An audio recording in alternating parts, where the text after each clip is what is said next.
So we're completely transparent both internally and externally.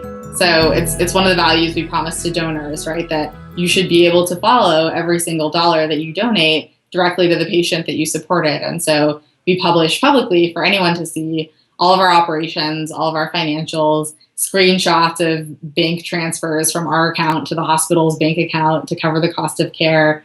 And we think it's really important that we live out internally with our team all the same values that we sort of promise and promote externally with the public. And so everything is essentially accessible by everyone at the team. And something we've been working on a lot more, in the last year as the team has expanded is making that information not just available, but like digestible and accessible to people. And so we use a variety of internal tools to visualize things like, our donation growth in dashboards and in charts, to visualize things like how much money we have in the bank for our operations and how fast we're burning it, what's sort of the leverage on what we're spending on our own salaries and office and all of that compared to how much we're raising for patients.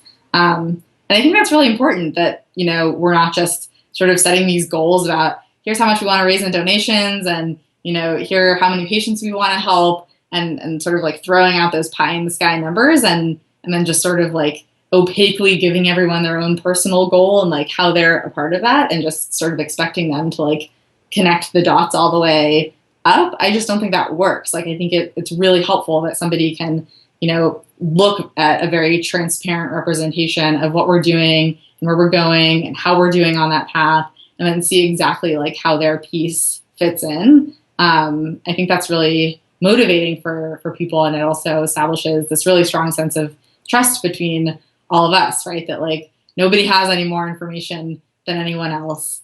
You're not like living in a little bubble protected from all the hard stuff or all the exciting stuff. Like we really are all in it together. And I think that really motivates us.